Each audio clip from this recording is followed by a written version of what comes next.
Hello नमस्कार दोस्तों, मैं हरीश कुमार आपके बीच उपस्थित हो चुका हूं मैथ का एपिसोड नंबर 28 लेकर। आपने एपिसोड नंबर 27 भी देखा होगा। मैंने उसमें आपको जो 10 क्वेश्चन थे विगत वर्षों में पूछे हुए वो आपको कराए, जो काफ़ी इम्पोर्टेंट थे। और जो आज के 10 क्वेश्चन हैं ये भी काफ़ी इम्पोर्टेंट होने वाले हैं और आपके किसी ना किसी आगामी एग्जाम में ऐसे क्वेश्चन देखने को मिलेंगे। तो चलते हैं सीधा क्वेश्चन नंबर 1 की तरफ। आज का जो क्वेश्चन नंबर 1 है वो आपका किस प्रकार है, देखिए और करिए इसका आंसर क्या आएगा।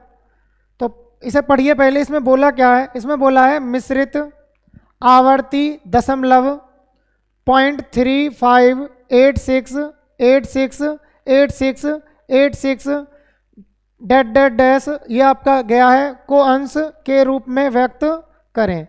मतलब फ्रैक्शन के रूप में आपको क्या बनाना है, ये व्यक्त करना है। तो कैसे करेंगे देखिए।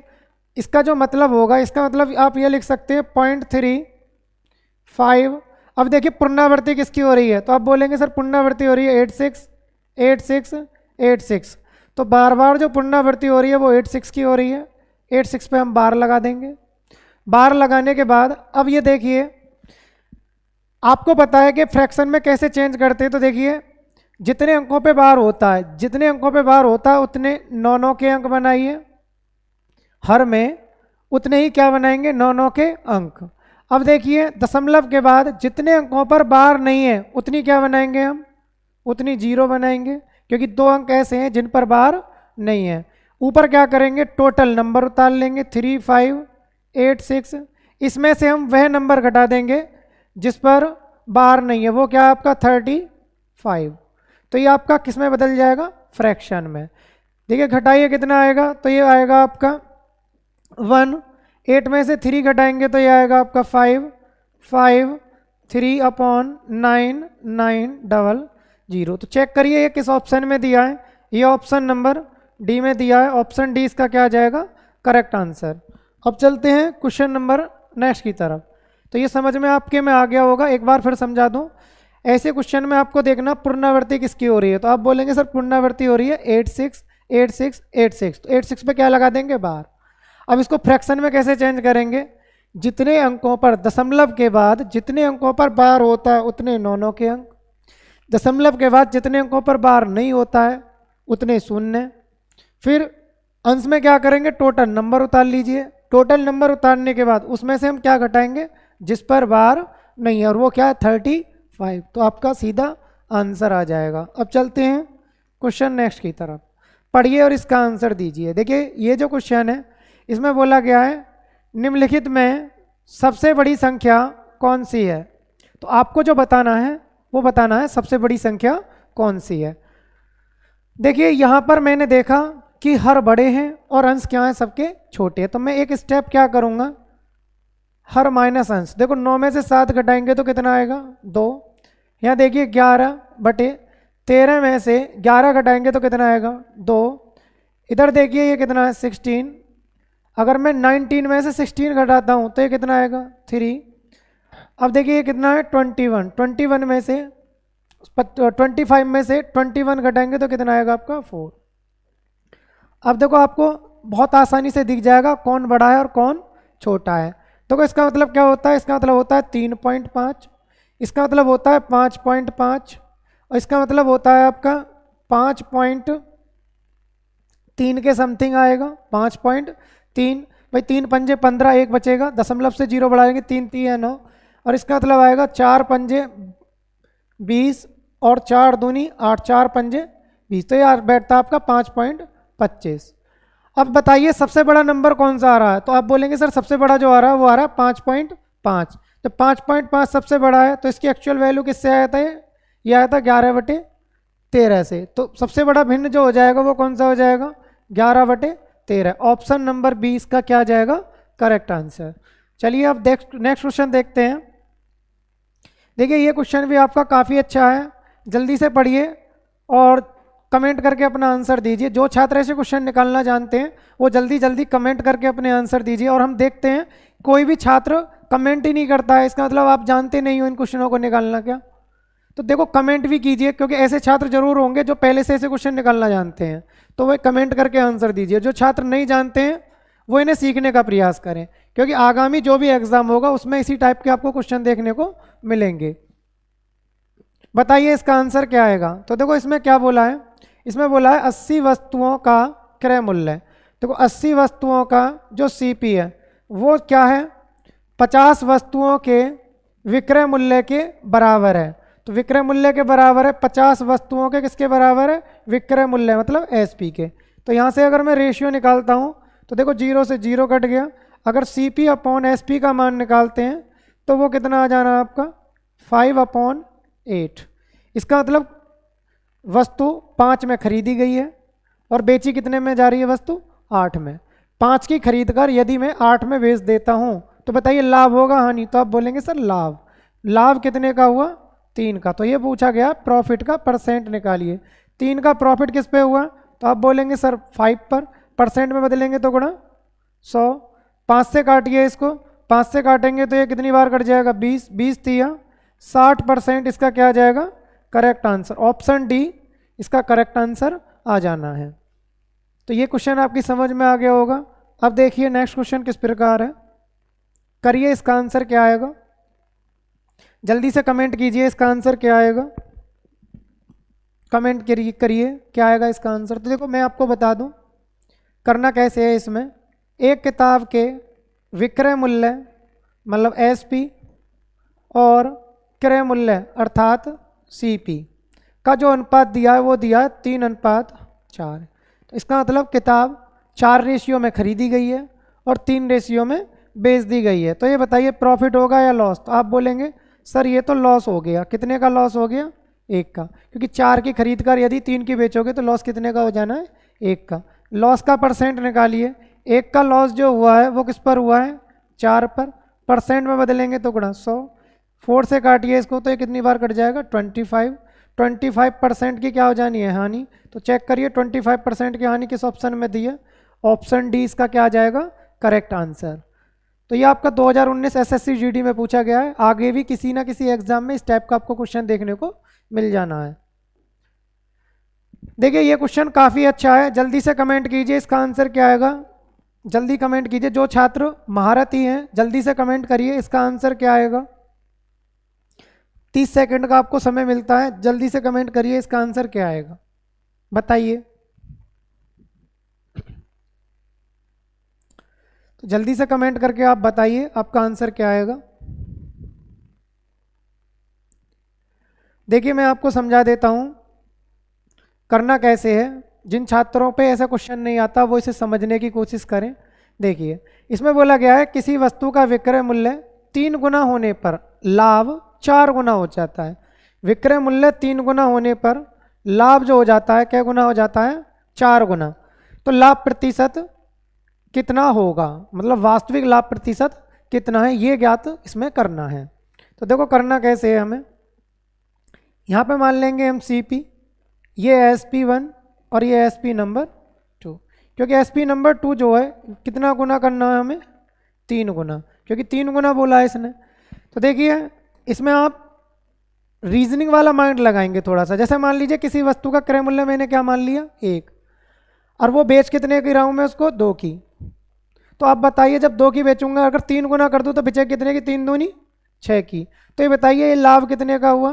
तो आप बोलेंगे सर ये जो लाभ हुआ ये तो लाभ हुआ 1 का, और अगर 6 की बेचती 2 की ना बेचकर यदि मैं इसको 6 की बेच दूं तो लाभ कितने का होगा। तो आप बोलेंगे सर लाभ जो हो रहा वो हो रहा 5 का। तो क्या आप बताइए लाभ जो है क्या ये 4 गुना है भाई, 1 का ये तो 5 है लाभ, पहले लाभ 1 का था अब लाभ हो गया 5 का, तो ये क्या गुना है 5 गुना। इसका मतलब जो मैंने ये किया ये क्या हो गया गलत। फिर दोबारा करेंगे, देखिए दोबारा क्या करेंगे, आप इसको सीपी को 1 ही ऋण दीजिए और इसको मैं 2 की जगह क्या मान लेता हूँ 3, तो 3 तिया 9। तो ये बताइए लाभ कितने का हुआ। तो लाभ हुआ आपका 2 का, और यहाँ से लाभ देखते हैं तो यहाँ से लाभ कितने का आया आपका, ये 9 में से 1 घटाएंगे तो ये 8 का। तो देखिए 8 का लाभ 2 लाभ का क्या गुना है। तो आप बोलेंगे सर यह तो क्या गुना हो गया 4 गुना। इसका मतलब ये वाली स्ट्रक्चर हमारी क्या है, राइट है। तो वास्तविक क्या पूछ रहा है इसमें, वास्तविक लाभ प्रतिशत। तो वास्तविक लाभ प्रतिशत जो होगा वो वास्तव में कितना है। तो देखिए लाभ कितने का हो रहा है, 2 का। किस पे हो रहा है ये लाभ, 1 पर। परसेंट में बदलेंगे तो गुणा 100, तो उत्तर क्या आ जाना है आपका 200%। 200% इसका क्या आ जाएगा, करेक्ट आंसर। ऑप्शन डी इसका करेक्ट आंसर आ जाना है।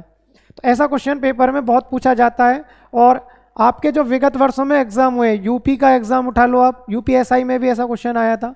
तो ऐसे एग्जाम, ऐसे क्वेश्चन आपके विभिन्न विभिन्न एग्जामों में पूछे गए हैं और आगामी किसी ना किसी एग्जाम में आपको देखने को मिलेंगे। तो करिए नेक्स्ट क्वेश्चन देखिए। अब ये वाला क्वेश्चन है, जल्दी से कमेंट करके आंसर दीजिए ये कैसे करना है। तो देखिए इसका आंसर क्या आएगा। देखो इसमें क्या बोला गया है, इसमें बोला गया 2 सही 1/2 प्लस 3 सही 1/4 प्लस x प्लस 2 सही 1/3 बराबर 13 सही 5/12। तो x का मान निकालना है। तो देखिए क्या करना है हमें, जो सही वाली वैल्यू है इनको एक जगह जोड़ लीजिए, जोड़िए इनको एक जगह, जोड़ेंगे तो देखो 2 और 3 5, 5 और 2 7, तो ये बनेगा आपका 7 प्लस, अब जो कौन कौन से रह गए जुड़ने के लिए, 1/2, इंटीग्रल पार्ट मैंने एक जगह जोड़ लिया, फ्रैक्शन वाली जो पार्ट है उनको एक जगह जोड़िए, 1/2, 1/4 प्लस 1/3 प्लस x बराबर क्या दिया है, 13 सही 5/12, ये हमें दिया गया है। अगर मैं इसको जोड़ता हूँ तो ये बनेगा 7 प्लस, एलसीएम लीजिए तो एलसीएम 12 आ जाना है, 2 छिक्के 12, 4 तिया 12 और 3 चौक 12। अब इसको जोड़ेंगे तो ये बनेगा 6 4 10 और 3 13, तो ये बना 7 प्लस 13/12। अगर मैं इसको हल करूँगा तो ये बनेगा 7 प्लस 1 सही 1/12 प्लस क्या चल रहा है आपका x, प्लस क्या चल रहा है आपका x, बराबर बराबर बराबर। तो ये बना आपका 7 और 1 8 सही 1/12 प्लस x बराबर, ये प्लस x बराबर चल रहा है, कितना चल रहा है ये आपका 13 सही 5/12। इसको इधर पहुंचा दीजिए तो ये बनेगा आपका x की जो वैल्यू आनी है वो आनी है आपकी 13 सही 5/12 में से मुझे घटाना है 8 सही 1/12। तो देखो इंटीग्रल पार्ट घटाइए, 13 में से 8 घटाएंगे तो कितना आएगा 5, 13 में से 8 घटाएंगे तो कितना आएगा 5। देखो हर समान है, जब हर समान है तो सीधा सीधा घट जाएगा, 5 में से 1 घटाएंगे तो कितना आएगा 4/12, 4 एकम 4 4 तिया 12, तो आंसर आ जाना है 5 सही 1/3। चेक करिए 5 सही 1/3 कौन से ऑप्शन में दिया है, ऑप्शन डी। ऑप्शन डी इसका क्या आ जाएगा, करेक्ट आंसर। करिए इसका आंसर, समझ में आ गया होगा ये क्वेश्चन आपके। अब आपको नेक्स्ट क्वेश्चन समझना है। देखिए नेक्स्ट क्वेश्चन जो दिया गया है ये भी काफ़ी अच्छा क्वेश्चन है और ये आपका उत्तर प्रदेश उप निरीक्षक परीक्षा में 2011 में पूछा गया है। इसमें बोला गया किसी रेजिमेंट में सिपाही 10, 15, 25 की पंक्तियों में खड़े हों और एक पूर्ण वर्ग बनाए, उनकी न्यूनतम संख्या क्या है। अगर हम एक पूर्ण वर्ग बनाएं तो उनकी न्यूनतम संख्या क्या होगी। तो देखो करना कैसे है हमें, ये क्वेश्चन जो आपका ये लेस एम ऐसे से आपको 10 का, 15 का और 25 का क्या निकाल लेना, एलसीएम। अगर मैं एलसीएम निकालूंगा तो एलसीएम आपका कितना आ जाना है 150, एलसीएम कितना आ गया 150। देखिए 15 और 10 का 30 हो गया, 30 और 25 का जो एलसीएम है वो कितना आ गया आपका 150। क्या 150 आपकी पूर्ण वर्ग संख्या है, नहीं है, तो आप सीधा क्या करेंगे, 150 पूर्ण वर्ग संख्या नहीं है तो आप ऑप्शन वह ऑप्शन चेक करिए जो 150 के मल्टीपल में आ रहा हो। क्या 400, देखो पूर्ण वर्ग 400 भी है, 900 भी है, 1600 भी है, 2500 भी है, तो बताइए 400 150 के टेबल में आता है क्या, नहीं आता। देखिए 900 आता है तो आप बोलेंगे आता है, कितनी बार आएगा, छिक्का बार करिए तो 15 छिक्का 90, 900। कहने का मतलब है इसका राइट आंसर क्या आ जाना है 900। अगर अभी समझ में नहीं आया हो तो देखिए पूर्ण वर्ग कैसे बनाएंगे, हमें पता है 150, 150 का मतलब होता है 150 का मतलब होता है 15 के फैक्टर करेंगे तो 3 गुणा 5 और 10 के फैक्टर करेंगे तो 2 गुणा 5, तो ये 150 के फैक्टर हो गए। अब देखिए 5 तो अपने जोड़े में है तो हमें पता है 3 को जोड़ा बनाने के लिए एक 3 और चाहिए, इस 2 को जोड़ा बनाने के लिए एक 2 और चाहिए, तो 3 दूनी 6, तो 150 में किसकी गुणा करी जाएगी 6 की, जिससे कि क्या बन जाएगा यह नंबर पूर्ण वर्ग। तो उत्तर क्या आ जाना है 900। या सीधा देख लीजिए वह ऑप्शन जो 150 से पूर्णतः व्यक्त हो जाए, छोटे से छोटा और क्या हो वो संख्या आपकी पूर्ण वर्ग, तो वो कौन सा ऑप्शन है आपका 900। नेक्स्ट क्वेश्चन समझना अब आपको, देखिए ये भी आपका 2018 में पूछा गया है यूपी पुलिस में, एएसआई में, और ये भी आपका फ्रैक्शन पर ही आधारित है। तो देखिए इसमें पुनरावृत्ति जो हो रही है वो किसकी हो रही है 3 3 3, तो हम समझ गए इसका मतलब हो गया 0.123 पर बार, इसको ऐसे लिख सकता हूँ। और अभी मैंने पीछे बताया आपको, क्या बताया कि हर में सबसे पहले हर में लिखेंगे, क्या लिखेंगे, दशमलव के बाद जितने अंकों पर बार होता है उतने 9 के अंक। फिर हम देखेंगे दशमलव के बाद जितने अंकों पर बार नहीं है उतनी 0, तो 1 और 1 2 अंक ऐसे, तो हमारी 2 0 आ गई। फिर अंश में पहुंच जाइए, अंश में का रूल क्या है, टोटल नंबर उतार लीजिए 1 2 3, इसमें से वह नंबर सब्ट्रैक्ट कर दीजिए जिस पर बार नहीं है, वो क्या है आपका 12। तो घटाएंगे तो ये कितना बनेगा आपका, ये बनेगा आपका 111 बटे 900। अगर मैं इसको 3 से काटता हूँ तो देखिए 3 से कै बार कट जाएगा, ये 37 बार कट जाना है, और 3 से ये 300 बार, तो आंसर आ जाना है 37 बटे 300। चेक करिए 37 बटे 300 किस ऑप्शन में दिया है, ऑप्शन डी करेक्ट आंसर। तो आई होप आपकी समझ में ये क्वेश्चन आ गया होगा। बार वाला क्वेश्चन बार बार विभिन्न विभिन्न एग्जामों में पूछा जाता है, आपका जो भी आगामी एग्जाम हो उसमें भी ऐसा क्वेश्चन पूछा जा सकता है। आप प्रैक्टिस करिए इन एपिसोड के माध्यम से।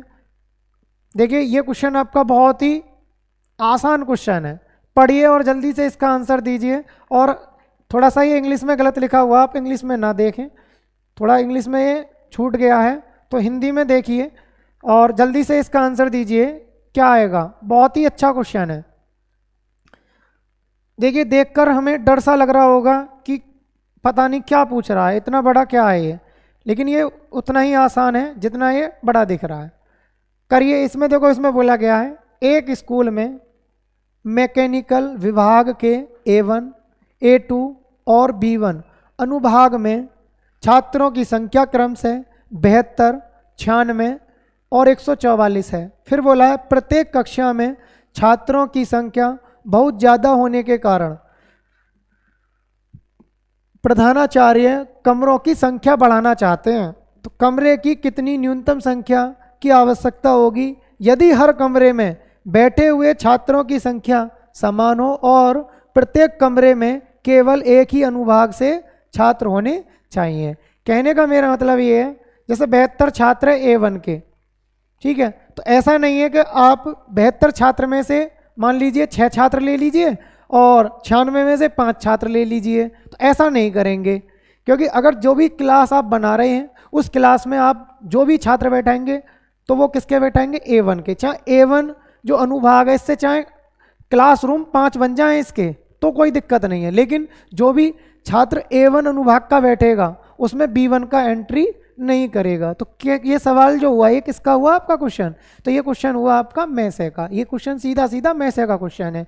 तो देखिए क्या करेंगे हम 72, 96, 144 का क्या निकालेंगे हम HCF। तो हम इसका क्या निकालेंगे HCF, तो हाईएस्ट कॉमन फैक्टर। तो हम समझ गए HCF क्या आएगा, तो HCF इसका जो आना वो आना आपका 24। HCF निकालेंगे तो क्या आएगा 24। कैसे निकालेंगे, देखो 96 में और 72 में अंतर कितने का है 24 का, तो चेक करिए 24 से 72 भी कट गया, 96 भी कट गया और 144 भी कट गया, तो इसका में से कितना आया 24। तो इसका मतलब ये हुआ कि हम यदि प्रत्येक क्लास में कितने कितने छात्र बैठाएं 24 छात्र बैठाएं, तो एक भी छात्र ऐसा नहीं होगा कि उस अनुभाग का दूसरे अनुभाग में पहुंच जाए, दूसरे अनुभाग का किसी दूसरे अनुभाग में पहुंच जाए। तो देखिए HCF कितना आ गया इसका 24। अब हमें क्या निकालना है, कमरों की संख्या। तो ये बताइए जिस अनुभाग में 72 छात्र हैं, तो 72 छात्र जो हैं उनको बैठाने के लिए 24 के हिसाब से कितने कमरे चाहिए, तो आप बोलेंगे 72 में 24 का भाग दे दीजिए प्लस 96 में 24 का भाग दे दीजिए प्लस 144 में 24 का भाग दे दीजिए। तो ये किसकी संख्या आ जाएगी आपकी, कमरों की संख्या। तो हमें पता पड़ा 72 छात्रों से कमरे चाहिए इनके लिए 3 और इनके लिए कमरे चाहिए 4 और इनके लिए कमरे चाहिए 6। तो इनके लिए कमरे कितने चाहिए 6, तो जोड़िए 6 4 10 और 3 13, तो टोटल कमरे कितने चाहिए हमें 13। ऑप्शन नंबर डी क्या आ जाएगा इसका करेक्ट आंसर, ऑप्शन डी आ जाएगा इसका करेक्ट आंसर। तो हमारे पास कितने कमरे होने चाहिए 13, तो 13 इसका राइट आंसर आ जाएगा। बहुत ही आसान था, देखने में हार्ड था लेकिन उतना ही ये क्या था आसान। चलिए नेक्स्ट क्वेश्चन देखते हैं। अब नेक्स्ट क्वेश्चन बताइए, इसमें बोला गया है एक पर्स 99 रुपये में 10% के लाभ पर बेचा गया। यदि इसे 72 रुपये में बेचा गया होता तो लाभ या हानि प्रतिशत क्या है। तो देखो कितना आसान है, यदि मैं 99 रुपये में बेचता हूँ तो 10% का क्या होता है लाभ, अर्थात 99 रुपये का मतलब है यदि 99 रुपये में बेचता हूँ तो 10% का लाभ मतलब 110% हमें मिल जाता है। रुपये में 99 में बेची और परसेंट में वो कितने की बेची 110% का। अब देखिए यदि उस पर्स को मैं कितने में बेचूं 72 रुपये में बेचूं, 72 रुपये में बेचूं तो ये वैल्यू कितनी आएगी ये मुझे ज्ञात करना है। तो आप क्या करेंगे, सीधा 110 में 99 का भाग दे दीजिए और जिसका मान निकाल रहे हैं उसकी क्या कर देंगे हम गुणा। फिर समझ लीजिए 110% को यदि मैं 99 से भाग दे देता हूँ तो 1 की वैल्यू, और निकालनी किसकी है मुझे 72 रुपये का मतलब क्या होगा तो 72 की गुणा कर देंगे। तो ये आपकी परसेंट वैल्यू जो आगे आनी है कितनी आनी है, देखिए 11 से 10 बार कट गया, 11 से 9 बार कट गया, 9 अट्ठे 72, तो यह 10 अट्ठे 80%। तो 99 का मतलब हो गया ये 110%, तो 72% का मतलब हुआ 80%। ठीक है, करिए इसका आंसर।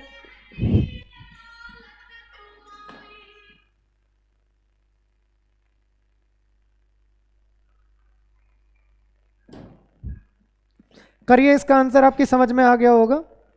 तो ये आपका 80%, इसका मतलब हुआ 72% का मतलब आया 80%। तो ये बताइए 100 से कम है या ज़्यादा, तो आप बोलेंगे सर यह 100 से क्या है कम। कितना कम है ये, तो ये 100 से जो कम है ये आपका कितना कम है 20%। तो इसका मतलब हुआ 20% की क्या हुई हमें हानि। फिर समझ लेना 99 का बेचता हूँ तो 110% में बिचती है, 72 की बेचता हूँ तो कितने की बिची वो 80% की, अर्थात कितने कम की बिची 20%। तो इस प्रकार हमें सौदे पर क्या हुआ 20% की हानि। तो 20% की हानि किस ऑप्शन में दिया, ऑप्शन नंबर ए इसका क्या आ जाएगा करेक्ट आंसर। नेक्स्ट क्वेश्चन समझना है आपको। देखिए नेक्स्ट, इसी के साथ दोस्तों ये आपका एपिसोड खत्म हो जाता है।